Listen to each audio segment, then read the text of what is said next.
my first question is, with DAOs, I know there's multiple different versions in which you can kind of do with DAOs.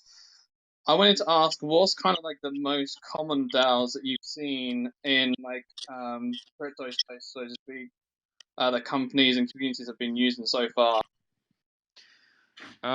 So there is there's kind of two fields of answers there.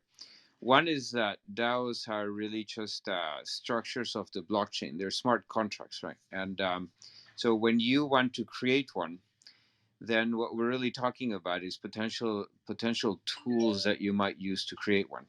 There's a great tool called Aragon, um, and I haven't really, touched it in probably 3 years, but they had a very comprehensive front end for being able to create a DAO with options for various classes of voting tokens or non-voting tokens and beneficial ownership. Basically, they had implemented most of the things that you would typically implement in an articles of incorporation for a company, except it was all enforceable on the blockchain.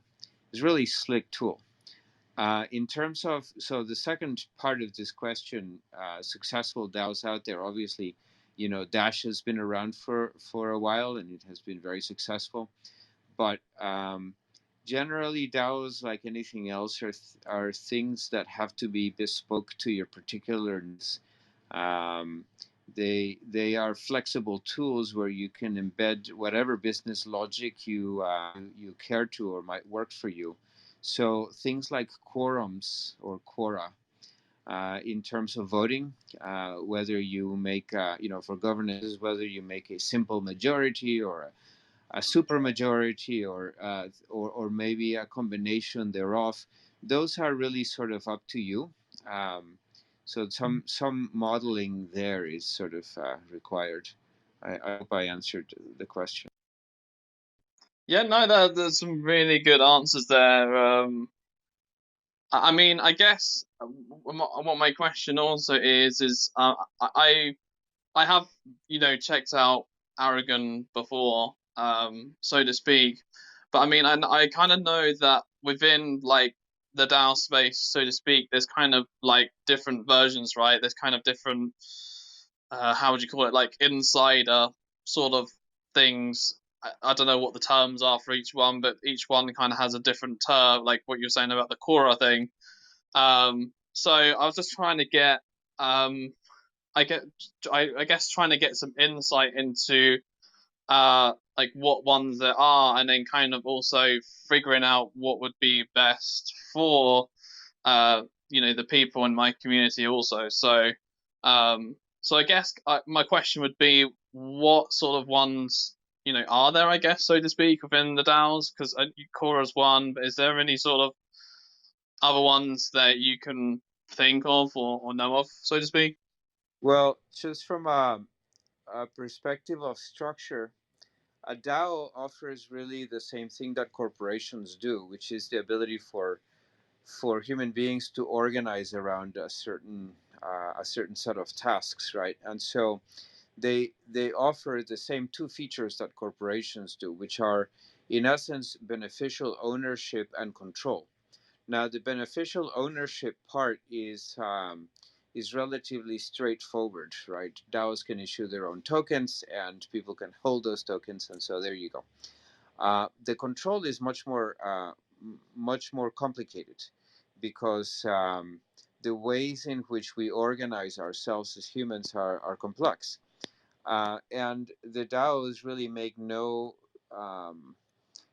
prohibitions on any particular governance model, right? So how you reward people, whether you use staking mechanisms, whether you're going to have a mint and burn kind of token for your DAO or a fixed supply kind of token.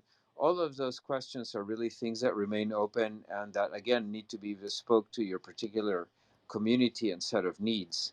So, in some ways, the questions are really less about DAOs than they are about governance, right? You have to you have to wrap your mind around how it is that you want to organize your community.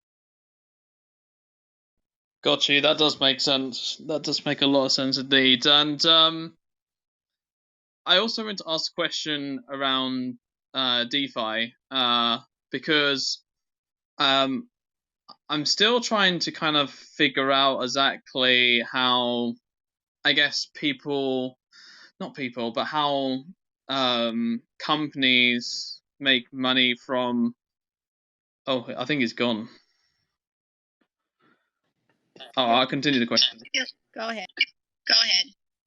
Yeah, so my question was also around like DeFi, right? As in, um, how like companies still use like DeFi, so to speak, to kind of like still make money because I've seen companies where they give in like artists and musicians like 100% of their revenue and not even charging like transaction fees or anything like that, and are still making money from DeFi, so to speak. So I'm kind of interested how companies utilize DeFi, so to speak, to still kind of make money in like still rewarding people, but also still making money for the company itself too. I'm very interested in that side. I unfortunately fell off halfway through your question. Something bizarre happened with Clubhouse, so I didn't hear the entire question. So maybe Jeanette has some or Mariana have some answers, but if not, I can address the latter part of the question. Mariana, did you want to Yes. hop in on that So, one? so Russell, these are that's a very good question. As you're seeing DeFi business models, not just in fintech, but they're basically infiltrating entertainment businesses as we know it. And some of the basic things are staking, kind of creating pools of tokens that can be used to provide incentives inside the economy using DeFi mechanisms. There is obviously yield farming on the loans and a variety of similar loan-like products where you can, in essence, again, in a way, stake your tokens in order to get a better yield and then compare yields to maximize your output. There is a company that we talked about in our newsletter this last Sunday. Every Sunday, we publish a newsletter that we discuss in some of these rooms. It's called Solve Protocol, and they're bringing voucher finance to DeFi. So, and they raised 4 million from top tier VCs for this, like Blockchain Capital, etc.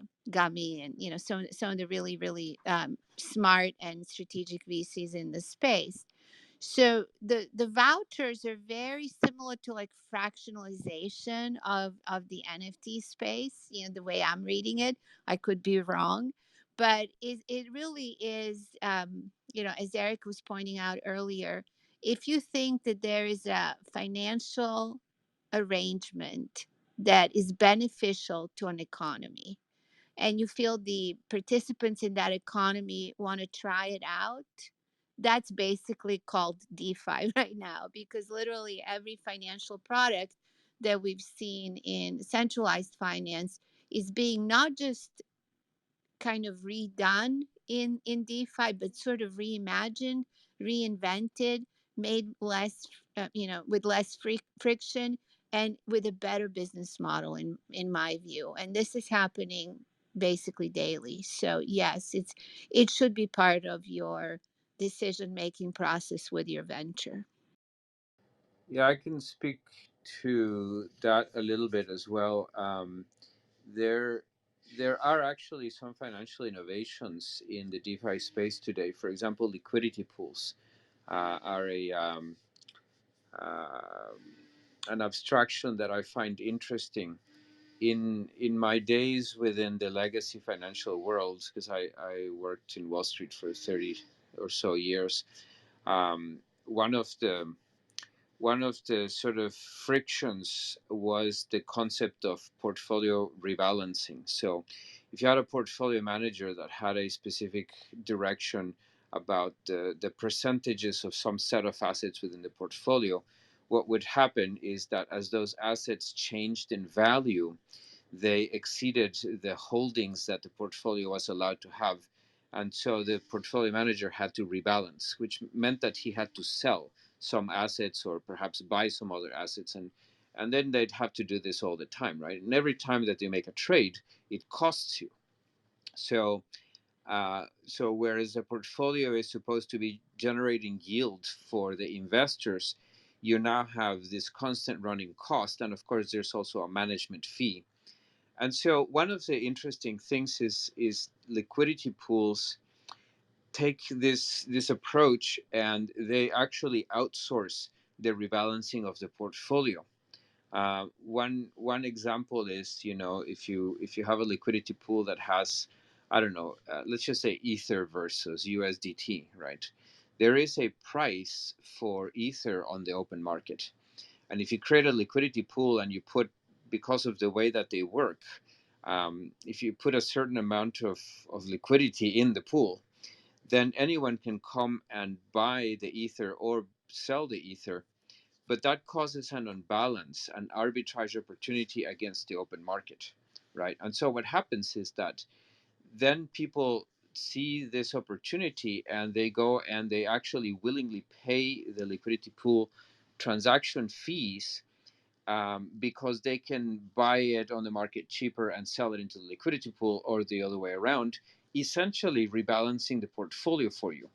So this is an interesting innovation, and I think one of the sort of side effects of DeFi, or maybe just to speak about the frog in the boiling water for a minute, we get accustomed to changes to small changes. We always renormalize, right? And in the real world, in the legacy world, investors have been pressed for yield for very many years. Yield has just fallen and fallen and fallen. Until now, yields are actually negative. Investors are actually paying money instead of getting paid for their money, which is a completely insane thing to do, but that's where it's at. And so now there's DeFi where people are actually chasing yield, and the yields are really high. Like, in some situations, they're like 12-15% API. But if you take a little bit of risk, you could be in the sort of 400% API, and then it gets completely wild, right? So it becomes very close to gambling. And so I think that this is really, in some ways, DeFi, aside from it being just the porting of existing financial instruments to a blockchain platform, I think it's also revitalizing the investor community and interest in something that is actually sensible, called yield, right? So I think, to address your question more directly, I think that there are going to be very many more companies actively looking at the mechanisms in DeFi, seeing ways in which they can participate and experiment in producing yield again. And to that effect, when Find you out. think about things like staking, liquidity pools, and yield farming, which has been around now for about almost 2 years, starting with the summer of 2020. Now with the Solve protocol, and the reason why so many VCs and foundations invested in this project, you can now start to create, beyond those basic DeFi products, you can start to create structured financial products on chain. And that really is something that they had to use NFTs structures to create. And Christian's not here today, but he's been discussing. Christian Kamir is one of the VCs that's probably one of the most knowledgeable VCs in the space. Has been investing, as a VC for over 20 years in technology. But he always talks about NFTs as being used as the supply chain management opportunity for almost any enterprise on planet Earth. But when you start to think about structured financial products on chain using the NFTs as sort of a supply chain backbone, then you can start to create products like convertible notes, bonds, usable vesting tokens. These are things that are available in centralized finance, but not really built in DeFi yet. So now they will be built because the layer of the network that's needed to build them has been, kind of funded, and many top tier companies in the space are participating in this build out. So I feel that when you may have that question, I would say a quarter from now, and we would have a lot more other things to offer to you as to what are the opportunities for your economy to participate using DeFi, even though it's an entertainment economy. That is, go ahead, Eric, if you want to say. Yeah, I was just going to sort of complement Mariana's comment about structured finance. There is a great deal of interest in bringing some of those legacy structures and the business logic that implements them to blockchain. NFTs are really a very thin shell um, that it isn't nearly sufficient to actually implement any of those structures, right? There has to be business logic written into a contract, and some of it may take the shape of an NFT with additions, but I think that we're going to see a lot more innovation in the future.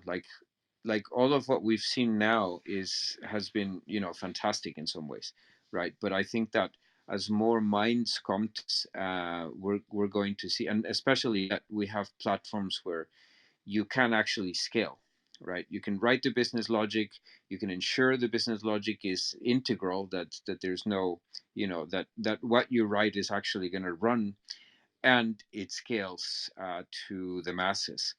Now it's possible to start building more complicated systems. That's so cool and interesting, and I'm loving this this whole conversation right here. So, and I guess my question would also be like, kind of what you've been talking about there, like, I guess DeFi's could also be used with the concept of DAOs, right? As in, like, you can sort of kind of combine them together with like the liquidity pool, if I'm correct, right? Well, DAO is the structure of the economy that you're building.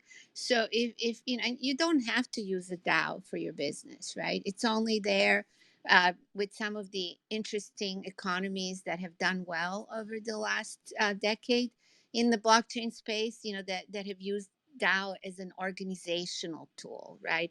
Instead of a C corp or LLC, etc. Here in the U.S., you can actually organized in the state of Wyoming with a DAO. But then DeFi is really more about, once you have an economy and you have a token, what can users in that economy do with that token and why? So if you are, another article we had this week that may kind of give you some ideas of why you make that decision, is that that article compared traditional banking system and banks to what one can do in decentralized finance if they're a small business owner, for example. And so in decentralized finance, in a banking system, if you put $100 in, the banks take 90% of it and put it into a variety of financial instruments, some of which we mentioned earlier, complex financial instruments, in order to create a float and make money off of that float. But in that sort of a system, you as a consumer, with the inflation and debasement of currencies and all these other issues in the economy, you kind of have less and less, you get less and less return in that entire system. Where with the decentralized finance, you have basically control over your finances, and you can freely trade, or you can even put your assets into a cold storage for greater security. You can invest in a broad range of assets like Bitcoin that are not pegged to the dollar or any other fiat currency, and can can act as a hedge against inflations. You can put your savings to work in DeFi lending platforms, trade digital assets like tokenized art. And you can also have fewer, if any, locked-in contracts to use services They can come and go as they please in and out of these DeFi contracts, unless there's a locked period that you kind of sign up to at the beginning. Where in a lot of the banking instruments, you can be in a CD and have to wait years to see any sort of a yield. And so there's the bank fees are not being charged in DeFi. There are gas fees on Ethereum, but that's not really comparable to a banking fee. Maybe you have some onboarding and off ramping fees, but you know kind of what they are, and you are trying to find what you can optimize on your own, how you get into the market and how you get out of the market, or into a token and out of a token.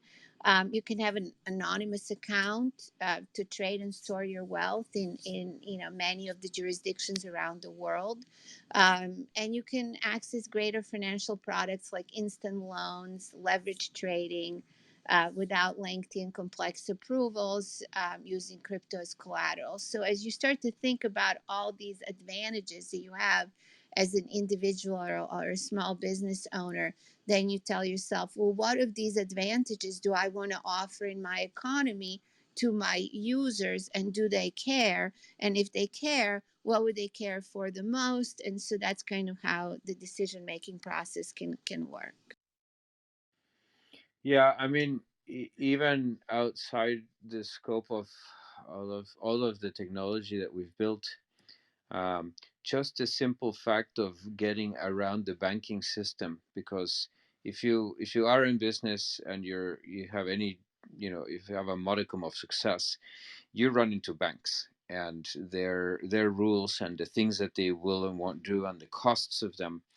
And at the end of the day, banks have become gatekeepers, right? And so DeFi is actually an antidote for that, because it's open.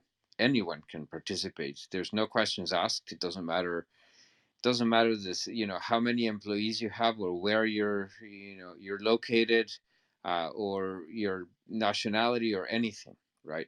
The mechanism is there and you can reach it. And so one of the big rallying cries of crypto from the beginning was the unbanked, because there are more people unbanked in this planet, unserved or underserved, than there are banked. And so this all of a sudden opens the opportunity to make the world a much, much bigger place, because all those little people that can't get access to the banks, or for whom the banks basically serve as gatekeepers that close the doors, all of a sudden those people can actually do business with each other, and they can participate in yield production and yield consumption and all this kind of stuff. So it gets really interesting. I think I've seen DeFi. You're cutting in and out, Jeanette.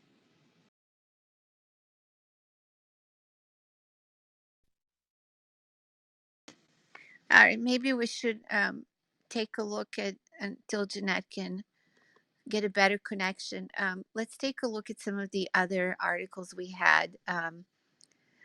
There's an article about how to create an NFT. So for people who feel FOMO of not participating in the market, as NFTs are taking over and selling for millions, Fortune had an article about what is an NFT and then how could you actually mint one. I would say that more importantly, as to how to mint an NFT, it's to think about if you're launching a business in the space, why are you minting NFTs? What is the purpose for minting these NFTs? Obviously, anyone can mint one. There's, many YouTube channels that can walk you through the process of minting an NFT or a collection of NFTs, the PFPs, etc. But then, what would be the reason? Why would you actually want to distribute NFTs? And what is it that you're creating with the minting of that particular NFT or collection?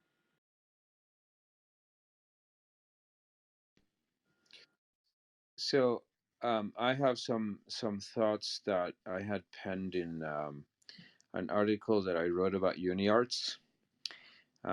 there's an interesting aspect to NFTs in that they have both intrinsic and extrinsic value, right? So when you say that an NFT is actually a proxy for something in the real world, like a painting or a car or something else, or water rights, right? Then the value of the NFT is really the value of the underlying asset, right? So asset tokenization is a thing that I think is coming. I think it's going to be huge because assets are, you know, worth trillions and trillions of dollars on a global basis, but that need more legal support.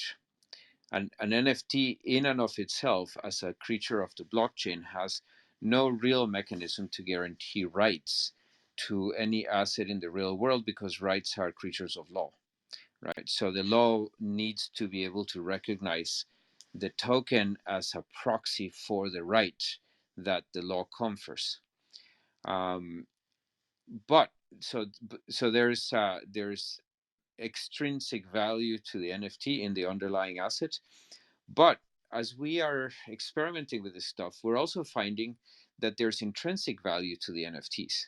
So if you look at a lot of the NFTs out there today, it's basically a JPEG, and it's not even an interesting JPEG.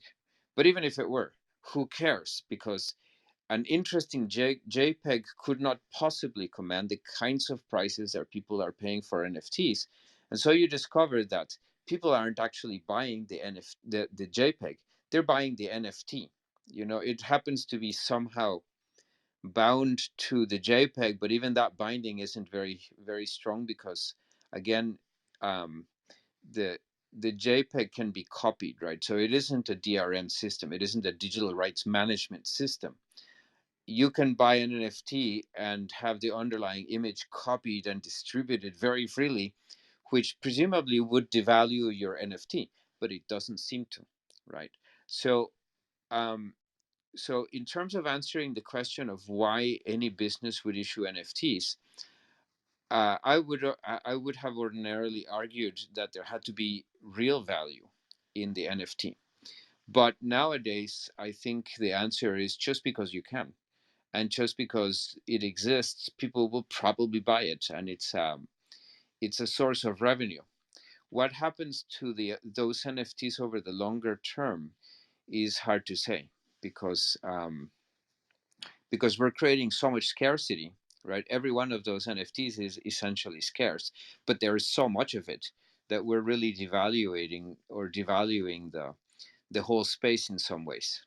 So I don't know where it goes, right? I could be wrong. Maybe those original NFTs become worth millions, and maybe over time the whole space sort of stabilizes, and NFTs really find a place in the world. But for right now, it seems to me just highly experimental.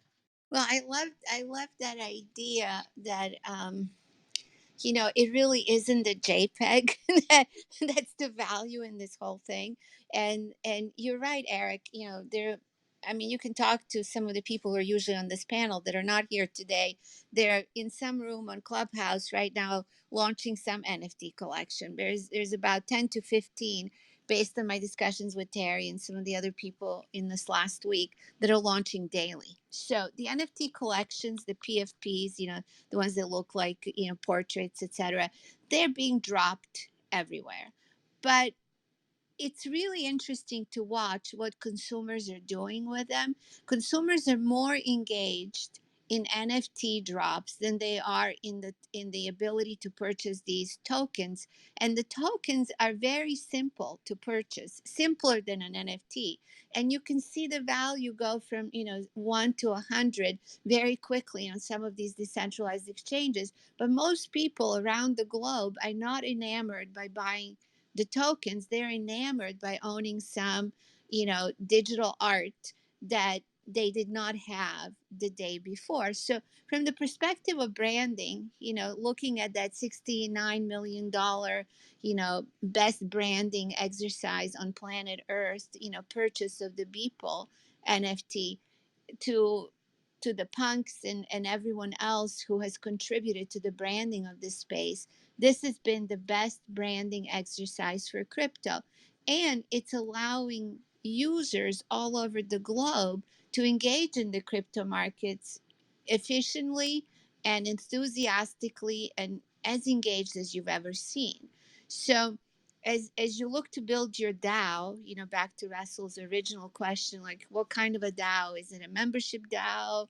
You know, what kind of a DAO should this be? If you're building a membership DAO, right, and you really want to have a club that's very engaged, then you ought to consider a bunch of NFT drops that are meaningful to that particular group of people.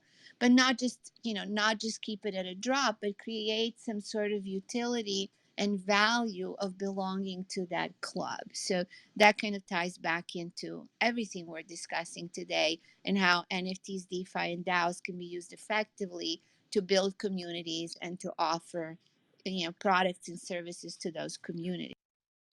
I think So can there's, you guys hear? sorry. Oh, go ahead, Eric. No, I was just gonna say, I think Mariana, there's also an issue of a generational gap here, right?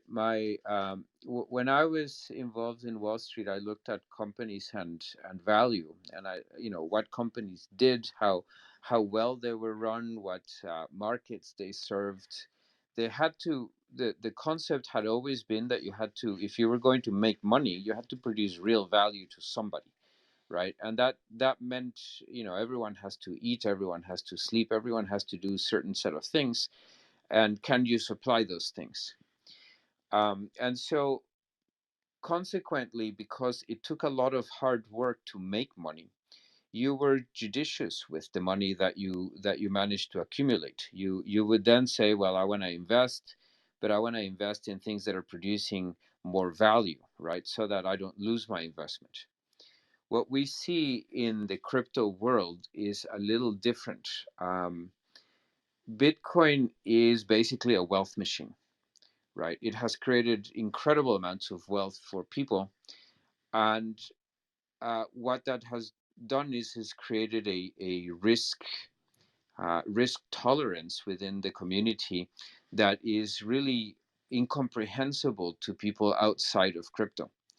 People will take, there's $1 million NFT horse out there, and you'd think, who would spend $1 million on a horse that isn't even real, right? Okay, so sure, you can actually raise that horse and it produces yield, which in itself kind of boggles the mind. But the point is people will buy tokens because they're fun, right? And they'll put in like, people buy these skins for rifles inside of games, and they pay a lot of money because it's fun. And fun isn't really, it hadn't traditionally been a criterion for investment. No investor ever bought something because it was fun, right? And but that's the generation that we're living in now. There is so much money in the world, not only the money that the Federal Reserve is sort of manufacturing, but also the tremendous gains from crypto, that people are doing stuff for different reasons. And it's just like, I look at this and I just sort of cringe a little bit about the future, but maybe I'm just a fossil. Maybe I'm thinking the old way, right? And there really is a new world, and it's all not going to end up in tears. And so that's part of the excitement of it, is how to get us to transition from the older models of value to these newer models of value. So can you guys hear me okay now? Perfect. Yeah. Yes. Yeah, okay. So Eric, I think that's a really good point. And I think the real issue is also that not only was NFTs a phenomenal marketing tool for blockchain, but it also served to create a tangibility around blockchain that for many people is kind of an ethereal, difficult to understand concept, right? I may not understand all the value that blockchain brings, but I understand that I can change my image on, my profile pic to a bored ape, and that is going to give me a certain amount of status in the world.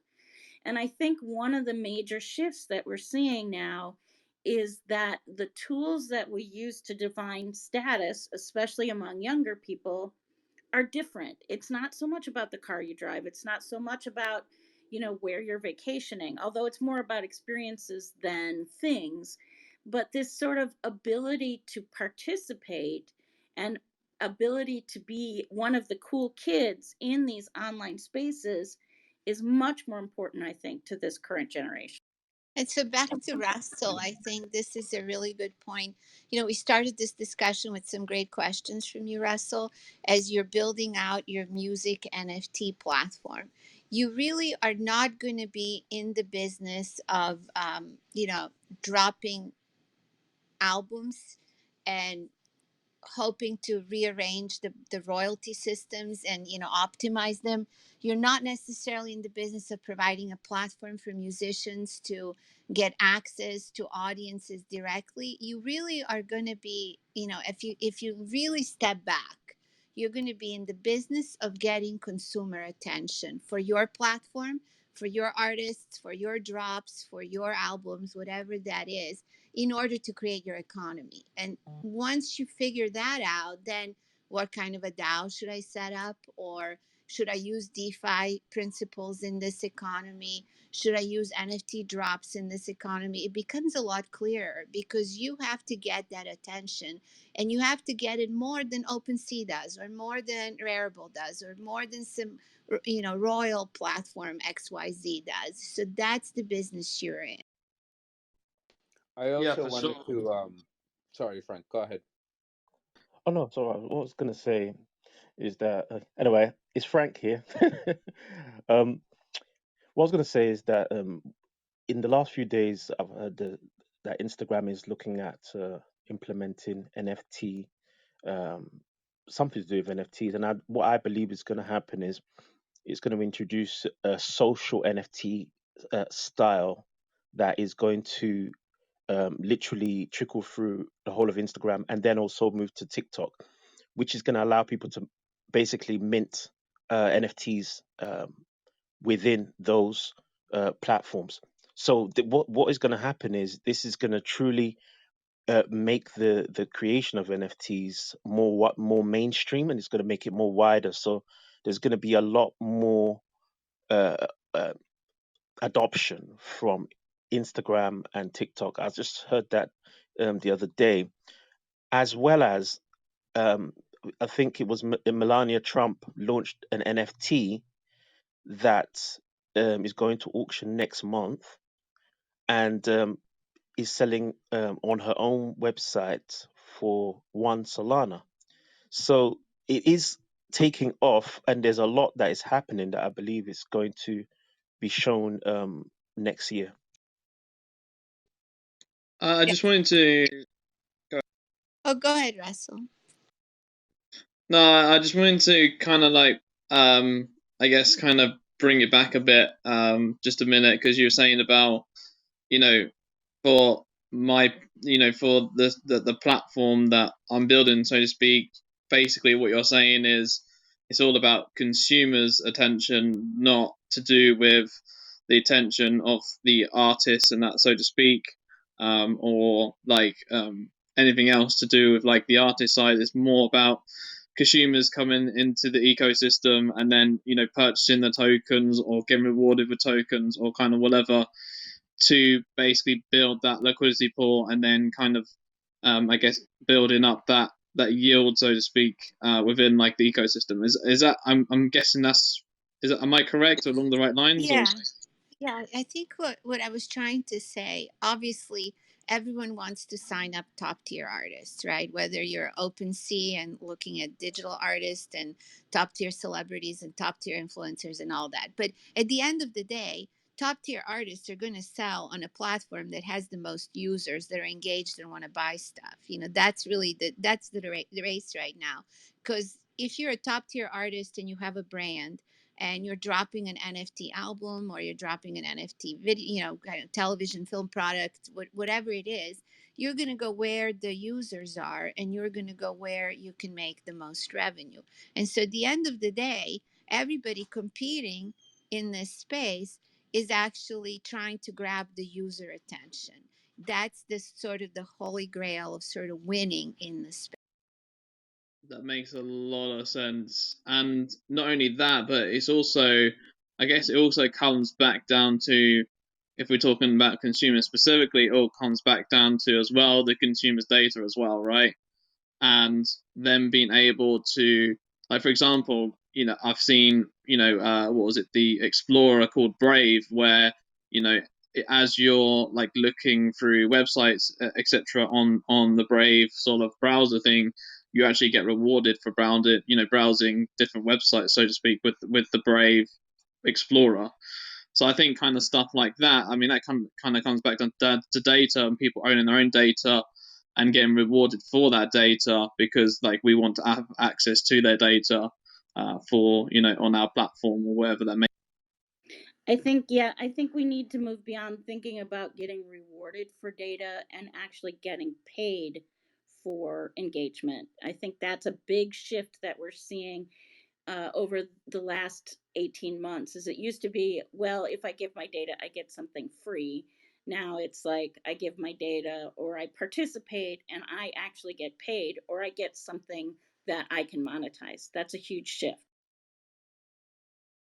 And I'm a big believer in in kind of play to earn, or being able to earn from what you do, what you love doing in your normal daily life. So if I, for example, if I walk down my street and I see a shop that I like, they have an NFT, and that NFT gives me a free pizza, or gives me something free.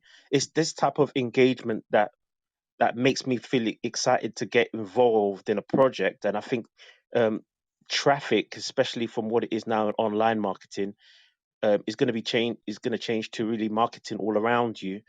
And so if you can engage, he who or she who can engage the most people, whether it's through your browser to an augmented reality, or from augmented reality to your site, or through an NFT, or whoever can engage the most people and utilize the platforms that we have, is the one that is going to do the best and be able to scale quicker. And to that effect, Frank, Coinbase is competing with itself, right? So if you look at tradable assets on Coinbase as an exchange in 2017, and this is another article from our newsletter, they had 4 tradable assets, if you can believe that. That was just 4 years ago. And then in 2018, 14. In 2019, 21 tradable assets. That's total on the exchange. In 2020, they went up to 42.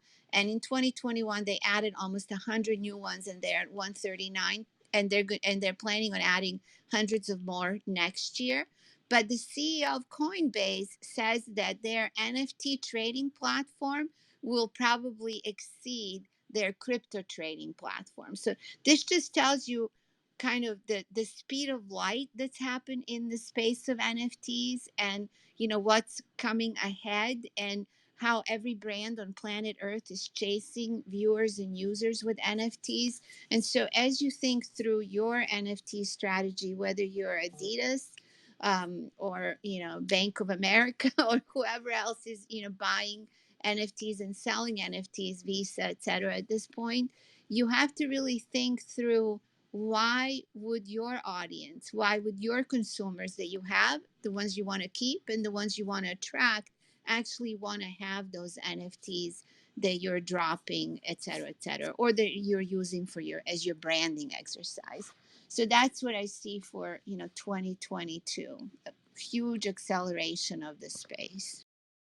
Yeah, I think that the mechanisms for generating NFTs are substantially simpler than the mechanisms for creating a network, for example, right? In the beginning, um, people looked at Bitcoin and they said, "Oh, it's open source," which means that we can just take the source code, maybe make a few changes, and build a Bitcoin competitor. And then they realized, oh yeah, but who's gonna mine it? Like who's gonna why is anyone gonna stake money towards this? And it took a lot of effort to build the networks themselves.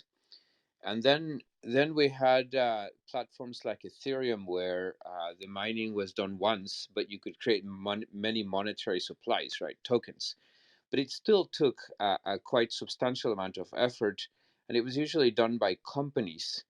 Uh, so then they had to face the issue of the SEC chasing them down because there were, there were only so many of them, and they were generating really a lot of wealth. The NFTs have changed that because any individual can now mint one. So for one thing, the SEC is no longer in a position to go chasing everyone, right? There's just too many people involved. And there's also, as I was hearing Mariana speak earlier, a thought occurred to me that in terms of value, we, if we look at the legacy world, we used to buy things like we'd buy shirts and socks and things like that, right?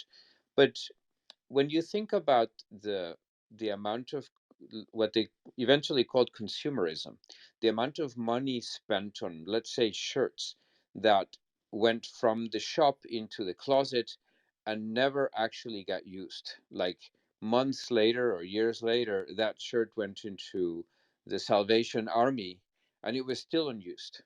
So we as consumers have really thrown away just incredible amounts of value. We worked hard for our money, but we bought things that we didn't actually need, things that didn't fit or whatever, right? And we just discarded it. We just moved right on as if it didn't matter. So to a large extent, this if you couple the issuance of NFTs, which can now be done by any person, right? And can be put on some marketplace and other people can consume. It's a kind of a perfect match where that consumerism, that concept of buying, the excitement is in the purchase, not in the ownership. So now you end up with a collection of NFTs, and so what? A year, 2 years from now, you forget all about them, and it doesn't even matter, right? Then that makes perfect sense. So can we create an economy based on that? And the answer is, I think, yes. We've been running an economy like that for the last 50 years. I think another point about that, Eric, is that I've been doing a lot of consumer research and getting ready for CES, and really the younger generations are engaging in conscious consumerism, and they're very aware of this throwaway culture, and they just don't want to participate in plundering the planet for something that they're not going to use. And so I think that also comes into the sort of the consciousness and the buying decisions of younger people. Yeah, when you buy an NFT, it has really very small carbon footprint, right? It has probably close to none, so it's easy to buy from that perspective. And the resale value is probably slightly higher than a shirt. So I think that's another That's advantage. for sure. Yeah. So the last article I want to just briefly discuss before we ran out of time, which it's really important. It's the 30,000 of Adidas into the metaverse NFTs, which were minted with a matter of hours of going on sale last Friday. Each NFT was zero point 0.2 ETH, which depending on where ETH is today, at the time of the minting, it was $765. So a little bit more than a shirt, but not all shirts, but some shirts, like a Gap shirt maybe, or Adidas shirt. And the company sold 29,620 NFTs. Adidas and partners, in quotation marks, which I will reveal shortly, they held about 380 for future events. And that meant that the company and partners earned more than 22 million just from the sale in the span of an afternoon. Okay. So, speaking to what Eric was talking about earlier, that, we buy shirts and we buy bread, and, we were used to buying material things that we could actually consume.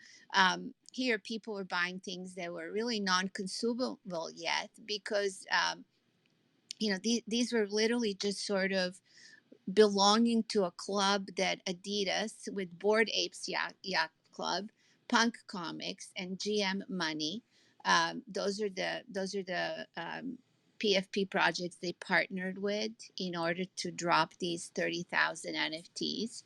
And so buying an NFT did give owners an access to a physical good like a hoodie or a tracksuit worn by Bored Ape that Adidas owns, and some upcoming digital experiences. I don't think that people spend $765 for the hoodie and the tracksuit or the tracksuit. I believe that they were spending it for these upcoming digital experiences and to be part of this new club that has all the coolest NFT projects and Adidas in it. And the physical merchandise that they may have purchased with this drop is not even going to be available until 2022. So it's a pretty expensive pre order for the clothes, just like, you know, Mila Kunis's television show purchase of $800 an episode was a very expensive pre order of a television episode. So there's a lot more going on here of, you know, this belonging to a club you want to belong to that consumers are responding to above and beyond, you know, set of traditional values, you know, as Eric pointed out earlier. So this is one of the most interesting branding exercises in the metaverse with NFTs that I have seen to date. I totally agree, Mariana. And I think if we look at the evolution of buying, I think people were buying goods and then they were buying experiences and now they're buying belonging. That's what I think NFTs are really about. It's fascinating. I look at it all with some degree of FOMO and some degree of trepidation, hoping that it's not all gonna end in tears. But then we are living in such strange times. It's hard to know. That is true. And speaking of strange times, as far as I know, CES is still going ahead. And we are going to set up a little IRL meetup there at one of the hotels around CES. So if you are in Vegas and are vaccinated, we would love to see you. We will be giving you details very soon about where and when. So, like a little in person virtual Infiom Salon. Yep, just a little in-person cocktail party. It's a no host bar kind of deal, but everybody is willing to, welcome to come, and we can chat and do archaic things like exchange business cards and stuff. If you still have a non-NFT business card, maybe I need to create some NFT business cards for Infiom. For sure, for sure. Yeah, and so also tomorrow we have a virtual Infiom salon. We are going to be hosting the virtual Infiom salons in 2022. If you go to our website, which we linked right at the top, we basically have links to all of our Zoom salons, so you can see the presenters. We edited all presentations from 2020 and 2021 that were virtual, and you can find them on our YouTube channel. You can find our YouTube channel also on our website. You can sign up for our newsletter on our website, and you can also get links to these clubhouse events. It's really like free school. You really, if you found any of this valuable, there is such a treasure trove of information and value being involved in Infiom, and we're so glad that you're here. And I'd also like to take a moment to thank everyone. Thanks, Eric and Frank, for coming up, and thanks so much for your great questions. The questions have been getting better and better every week and have really been fueling this conversation in a way that I think is useful for you. So, yeah, I also want to point out that we have aggregated quite a bit of content. We're taping all of our clubhouses, and you can listen to them as soon as Clubhouse started having playbacks. You can listen to them on the Clubhouse. But we also taped our earlier conversations this year, and they're on our YouTube channel. And I keep getting questions from people. I literally get now several a day. You know, we've got your newsletter, we're coming to the clubhouse functions whenever we can.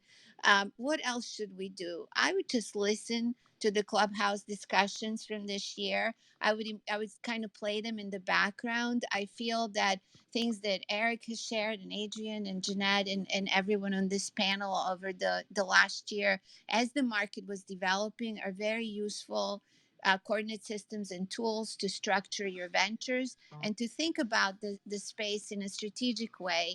And then, of course, you will still have questions. You can reach out to us directly.